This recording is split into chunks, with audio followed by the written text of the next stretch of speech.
Concertation nationale, toutes les divergences trouvent apparemment des solutions. Majorité, opposition et société civile s'accordent à évangéliser l'opinion sous l'espérance. Sur 5 thématiques, 4 ont déjà déposé leur rapport synthèse et attendent la grande plénière dès la semaine prochaine. Suite à la levée du cordon sécuritaire autour de la résidence du leader de l'UDPS, Etienne Tshisekedi, Augustin Kabouya, porte-parole adjoint de ces partis, estime que malgré la levée des barrières, cette décision ne met pas fin à la crise politique actuelle née des dysfonctionnements des élections de 2011.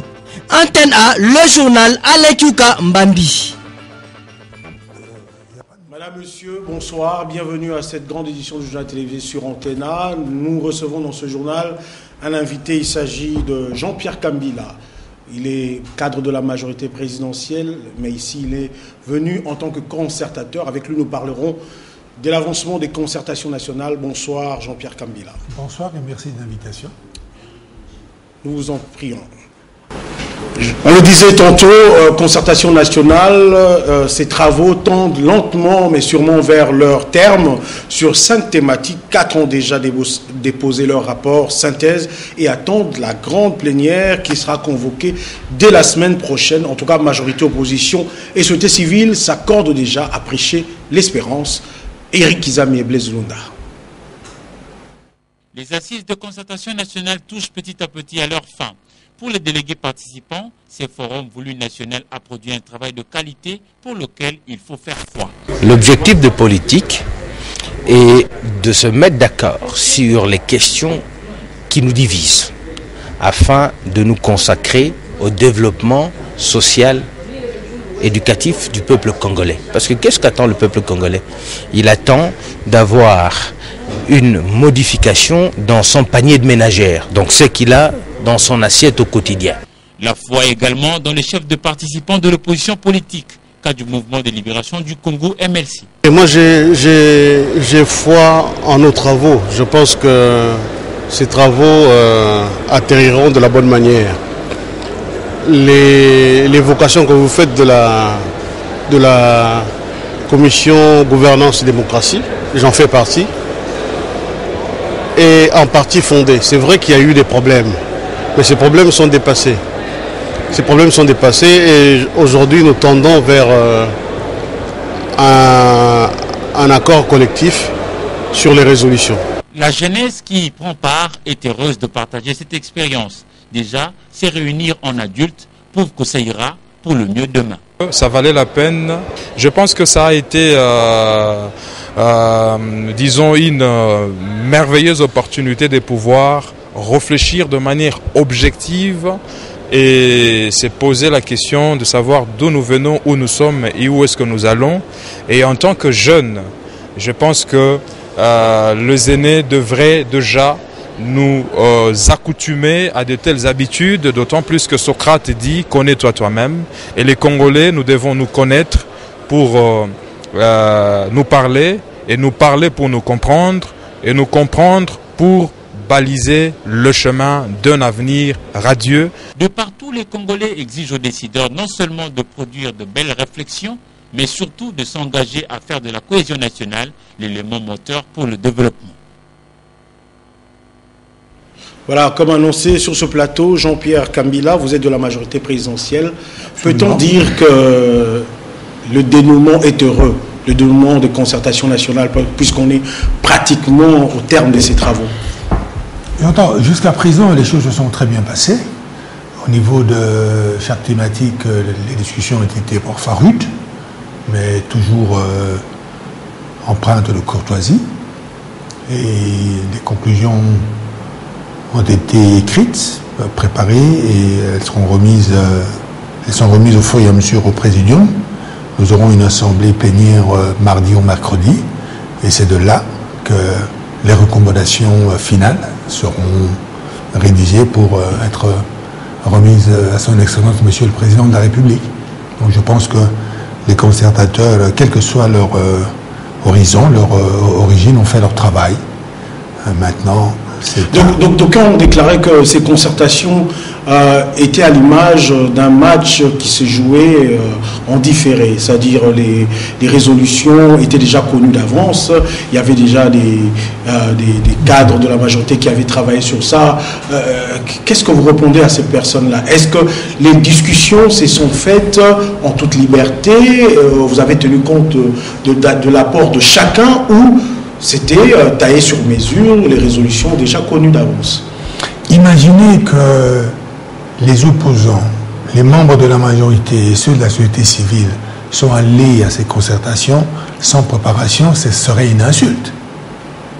Donc je ne suis pas surpris si l'on me dit que dans chaque camp, chacun s'était préparé et avait en poche quelques résolutions clés. Je ne dis pas non, c'est l'évidence même.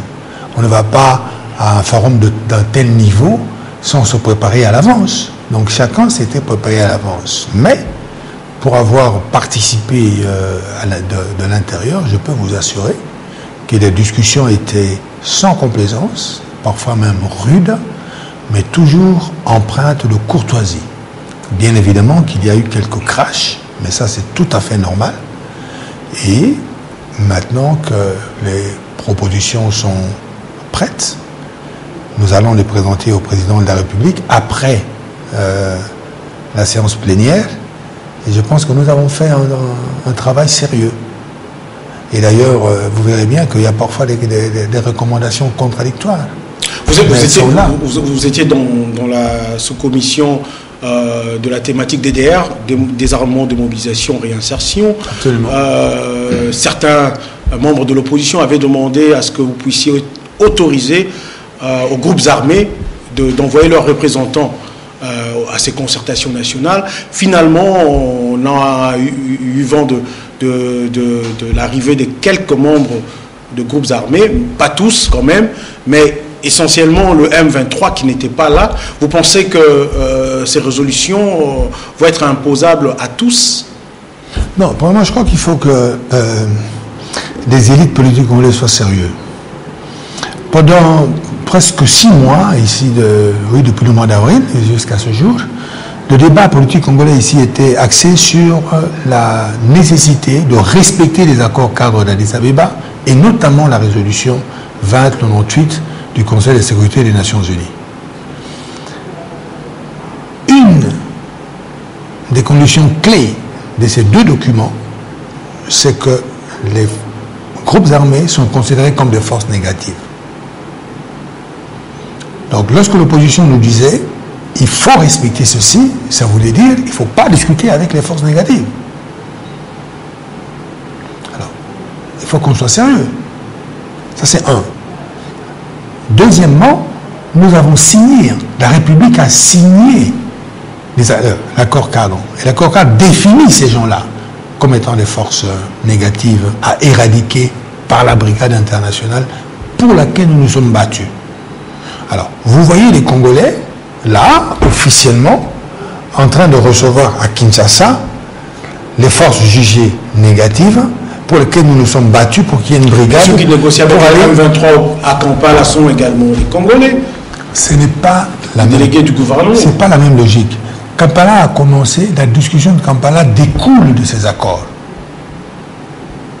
Découle des accords et a fixé des limites. Donc le Congo doit respecter sa signature. Voilà pourquoi nous, dans cette thématique, nous avons une position qui est claire. Nous respectons la signature de notre pays, donc on ne discute pas avec ces gens-là. Mais pour ne pas avoir l'air des gens figés, fermés à tout, nous avons autorisé notre coordination à recevoir ces gens-là, du moins leurs représentants, parce que personne n'a quitté des hommes de rébellion pour venir ici, nous le savons très bien. Or, il s'est avéré que la plupart des gens qui se sont présentés étaient soit du CNDP, c'est-à-dire qu'ils avaient déposé des armes depuis longtemps, soit, je m'excuse, mais des escrocs. Donc, ça s'est arrêté assez rapidement. Je reviens à vous tout à l'heure. Il était appelé à assumer une autre fonction au sein des institutions. Eh bien, Jacques Joly, ancien premier vice-président de la CENI, va revenir au Sénat au cours de cette session budgétaire. Justement, la Chambre haute du Parlement, puisqu'on en parle, sachez qu'elle a voté ce samedi 28 septembre son calendrier avec comme l'une des priorités l'examen et l'adoption du projet du budget national. Eric Izami et Blaisunda nous en parlent. Les travaux de concertation nationale se poursuivent encore. La Chambre haute du Parlement n'a pas oublié la nécessité d'un calendrier pour la session budgétaire en cours. Les sénateurs, sous la présidence de Léon Kengo-Adondo, ont adopté les matières devant faire partie du calendrier. Le projet de loi prioritaire demeure naturellement le budget national pour l'exercice 2014. Aussi, le Sénat va valider à nouveau le mandat du sénateur Joly Etiengekeli Jacques, autrefois appelé à la fonction du premier vice-président de la CENI. Pour Léon Kengo-Adondo, les commissions doivent déjà se mettre au travail. Mais la répartition ayant été faite, les commissions ont été assignées. Les commissions doivent déjà commencer à se réunir pour examiner toutes ces matières, de manière à ce que nous puissions avancer. Et il est important que nous puissions avancer avant que le projet de budget nous arrive. Représentation de toutes les provinces de la RDC, le Sénat a également retenu l'examen du projet de loi portant statut des chefs coutumiers. Les futurs bénéficiaires en sont enchantés. Nous sommes obligés d'organiser les chefs coutumiers de manière à ce que dans chaque province, dans chaque village, les chefs coutumiers représentent la souveraineté de notre nation. Aujourd'hui, ils sont comme des clochards. Ainsi, les M23 arrivent, ils les enlèvent et placent les autres. C'est ça que moi j'estime que c'est une page que nous devons encore écrire, une page que nous devons prendre en considération. Ce ne sont pas des chefs coutumiers, ce sont des nobles traditionnels de Congo. Ce ne sont pas des sorciers. S'ils sont des sorciers, ils sont des sorciers positifs parce qu'il y a parmi eux des ingénieurs. La session ordinaire de septembre va durer 3 mois, soit du 15 septembre au 15 décembre 2013.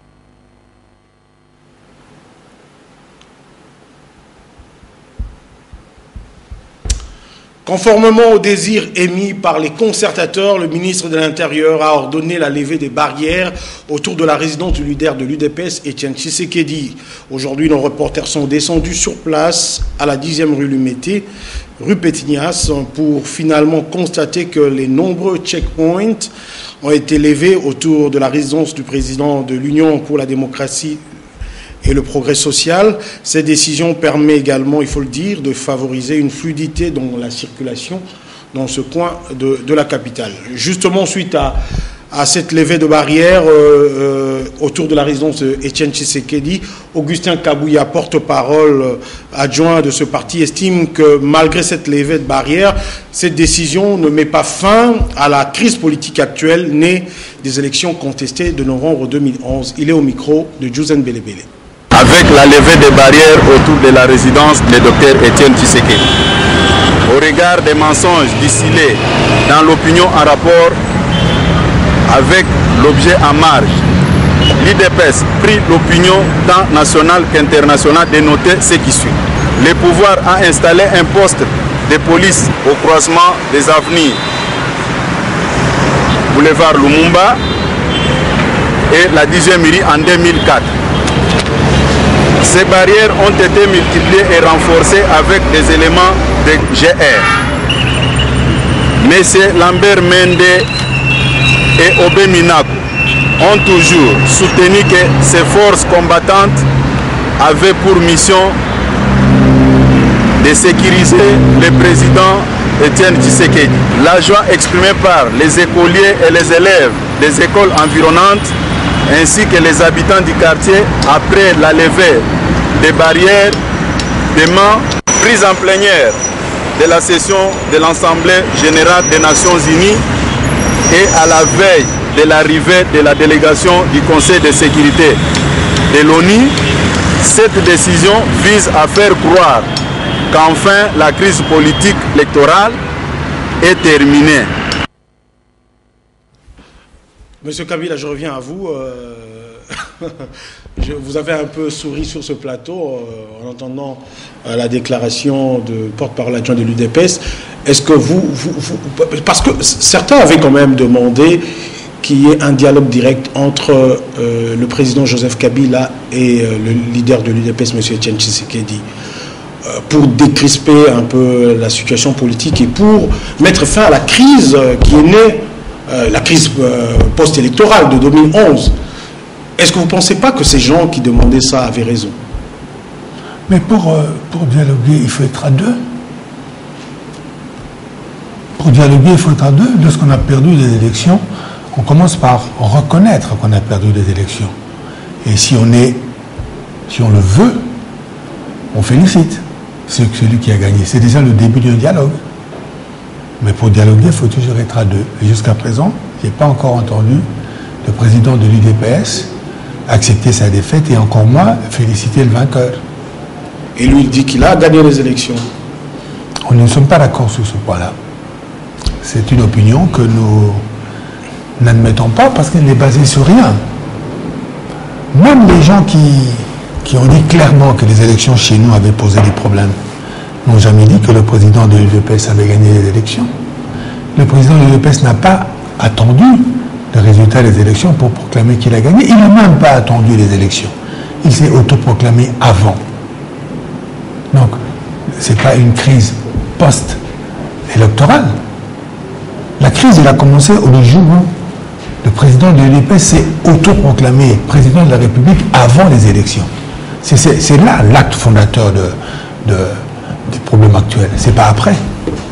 Bien, le collectif 24 et l'Observatoire des médias au Congo ont organisé ce samedi 28 septembre un débat public à l'occasion de la Journée internationale du droit d'accès à l'information autour du thème « Garantir l'accès à l'information pour promouvoir la cohésion nationale, la paix et la bonne gouvernance en RDC ». La rencontre a eu lieu dans la salle VIP 2 à la paroisse Notre-Dame de Fatima à Gombe. José Moussangane et Pepito Matondo, reportage. Au cours de ce débat public consacré à la Journée internationale du droit d'accès à l'information, les intervenants sont revenus sur l'importance d'accéder à l'information en vue d'en savoir plus sur la gestion de la chose publique.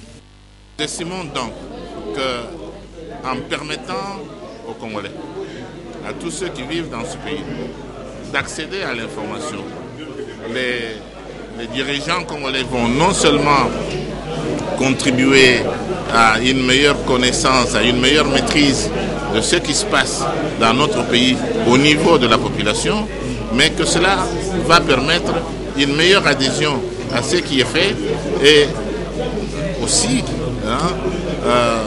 favoriser la transparence dans la gestion, favoriser une meilleure compréhension des actions qui sont menées au niveau de la population. Plusieurs pays, dont la majorité se trouve en Afrique, ont adopté une législation sur l'accès à l'information. Ainsi sont-ils engagés dans un mode de gouvernement plus transparent, ce qui n'est pas toujours le cas pour la République démocratique du Congo, et le Forum national en est une illustration probante.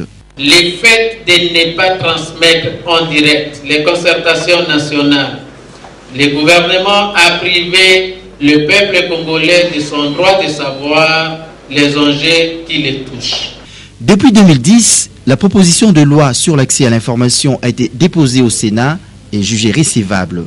Mais en dépit de réclamations de la société civile, cette proposition de loi n'a jamais été programmée dans le calendrier de travaux du Sénat pour le vote. Autre chose, lutter contre la mortalité infantile, c'est le cheval de bataille de l'UNICEF. Cette agence des Nations Unies qui milite depuis plusieurs années pour le bien-être de l'enfant a initié la formation des animateurs de base sur les pratiques familiales essentielles. La dernière séance a eu lieu ce samedi 28 septembre à Limité, cette fois avec les confessions religieuses. Reportage Willy Kacha. L'ampleur de la mortalité infantile en République démocratique du Congo continue à interpeller sur les approches à mettre en place dans le système de santé en vue de solutions appropriées. Selon les enquêtes menées par l'UNICEF, les principales causes de mortalité infantile restent le paludisme, la malnutrition, les infections respiratoires aiguës et les maladies diarrhéiques. Ces enquêtes récentes montrent également que plus de 80% des CDC se produisent à domicile sans aucune référence aux structures de santé. Au-delà de l'amélioration de l'accès aux services essentiels tels que la santé, l'eau ou l'assainissement, les familles et les communautés ont un rôle crucial à jouer dans le processus de prise en charge de leurs enfants. D'où cette initiative de formation des animateurs de base sur les pratiques familiales essentielles par l'UNICEF en partenariat avec 5 confessions religieuses. Partenariat depuis quelques années pour réduire sensiblement la mortalité infantile. Il y a des maladies appelées les maladies de main sale qu'on peut facilement éviter. L'UNICEF est en train d'appuyer ces activités au sein des confessions religieuses pour réduire la mortalité des enfants.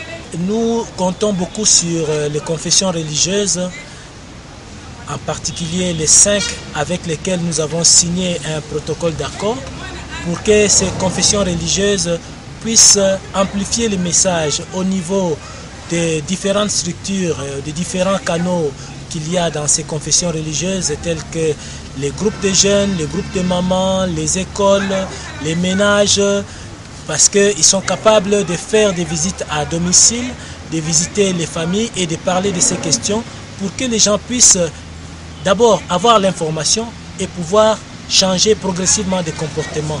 Et nous espérons qu'avec le temps, si les comportements changent, il y aura certainement une évolution en termes de taux de mortalité des enfants. Avec le concours des confessions religieuses, l'UNICEF reste optimiste quant à la réduction de 2 tiers des taux de mortalité d'ici 2015. Le calme est enfin revenu dans la concession Mukonzo à Kingabwa. Après plusieurs mois de tumulte, le propriétaire peut enfin jouir de son bien. Images et commentaires, Jouzen Belebele et John Gomboa. Située à l'extrémité est du quartier Kingabwa, dans la commune de Liberté, la concession dite Mukonzo retrouve finalement le calme grâce à l'intervention des forces de l'ordre déployées sur ce site depuis quelques temps. Nous sommes ici parce que nous sommes requis par le parquet pour assurer la sécurité de cette concession. Propriété privée de M. Mukonzo, ce terrain avait suscité convoitise et déchaînement de passion. Mis dans l'incapacité forcée de jouir de son bien, les propriétaires s'en étaient donc remis aux instances judiciaires et à la police. Nous sommes ici munis d'un ordre de mission venant du parquet général de la République ainsi que de nos autorités. Donc nous ne sommes pas là parce que le concessionnaire nous a pris chez lui à la maison pour sécuriser le terrain. Nous demandons aux femmes maraîchères de savoir que aucun terrain appartient à quelqu'un. Le sol et le sous-sol appartiennent à l'État. Et si ils estiment que ce terrain leur appartient, ils doivent prouver devant les instances judiciaires que ce terrain leur appartient. Si cela n'est pas le cas, ils n'ont qu'à laisser au propriétaire du terrain parce qu'il a ce document et nous sommes là pour le sécuriser. Si ce terrain, cette concession ne l'appartenait pas, je pense que les autorités de la République écoutent et suivent à tout moment ce qui se passe ici. On aurait déjà dû mettre cette police en dehors de cette concession. C'est ça. La force est à la loi, rappelle sans cesse les forces de l'ordre et les hommes de loi une manière de mettre en garde tout fauteur de troubles sur ces sites ou ailleurs. Un mot en sport, à l'issue de son dernier congrès tenu à Rio de Janeiro au Brésil, la Fédération internationale de judo a engagé un certain nombre de réformes en rapport avec le fonctionnement des fédérations nationales. Papi Katassi nous en parle. De Rio de Janeiro, la Fédération internationale de judo a mis en place des dispositions statutaires obligatoires pour les fédérations nationales, membres de la Fédération internationale de judo. Du préambule, les nouvelles dispositions exigent que la fédération soit une association ou société à but non lucratif. De l'objet, les dispositions statutaires donnent aux fédérations le droit d'améliorer la qualité de l'enseignement du judo. Sur le plan administratif, le congrès ou l'assemblée générale de la fédération doit être composé de représentants élus de clubs membres de la fédération sans possibilité de procuration. Toutefois, des membres d'honneur peuvent siéger au congrès ou à l'assemblée générale. Un congrès ou une assemblée générale doit être réunie au moins tous les 2 ans. Une commission de contrôle des votes devra être mise en place avant chaque congrès ou assemblée générale. La fédération doit être dirigée au moins par un président un secrétaire général et un trésorier. Les dirigeants doivent être élus démocratiquement par le Congrès. L'Assemblée générale de la Fédération, de la dissolution, les statuts prévoient que la Fédération ne peut être dissoute que par un Congrès ou Assemblée générale spécialement convoquée à cet effet et par une proposition supportée par une majorité de 2/3 des votants. Dans ce cas, le secrétariat de la FIGE doit en être informé dans le plus bref délai. Les nouvelles dispositions exigent à la Fédération de présenter la totalité de ses comptes à la Fédération internationale de judo, au Comité national olympique et à l'organisme d'État chargé des sports à première demande. Une nouvelle en bref avant de conclure ce journal avec notre invité. En conformité avec les recommandations du ministère de l'Enseignement supérieur universitaire et recherche scientifique, l'ISIPA, Institut supérieur de l'informatique, programmation et analyse, a organisé ce samedi 28 septembre le test d'admission pour l'année académique 2013-2014, consacré notamment à la culture générale. Ce test d'admission a concerné les finalistes du secondaire qui ont obtenu moins de 60% aux épreuves de l'examen d'État. Jean-Pierre Kambila, je reviens à vous pour boucler cet entretien. Doit-on s'attendre, à l'issue de ces concertations nationales, à la formation d'un autre gouvernement que celui dirigé par le Premier ministre Matata, qui, il faut le dire, jouit quand même d'une certaine confiance de la population? Oui. Je pense que lorsqu'on réunit comme ça l'élite politique d'un pays pour qu'ils réfléchissent, c'est bien pour que les choses changent. Autrement, ça ne sert à rien.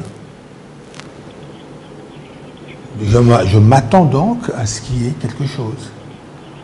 Dire le contraire serait... Quelque chose, ça veut dire quoi? Un gouvernement d'union nationale, un gouvernement de large ouverture? La notion de gouvernement d'union nationale signifie que les plus grandes forces du pays se mettent d'accord pour mettre entre parenthèses pendant un certain moment la notion même de l'opposition. C'est comme ça que ça se passe. On essaie de mettre dans... Là, il faudra réviser la Constitution, puisque dans la Constitution, il est clairement dit qu'il y a la majorité et il y a l'opposition. Non, ce n'est pas nécessaire. Vous allez créer une nouvelle majorité présidentielle? Non. Union nationale, ça veut dire que tout le monde est d'accord sur un programme. Toutes les forces sont d'accord sur un programme et ils le mettent en exécution pendant un certain temps. Est-ce que c'est possible aujourd'hui en République démocratique du Congo? Je pense que c'est difficilement possible.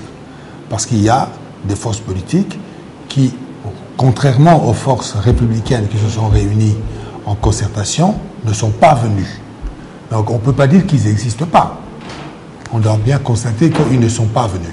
Ceci dit, les forces républicaines qui se sont réunies peuvent très bien composer un gouvernement de large ouverture, un gouvernement dans lequel on retrouverait certaines forces... Avec Matata comme Premier ministre.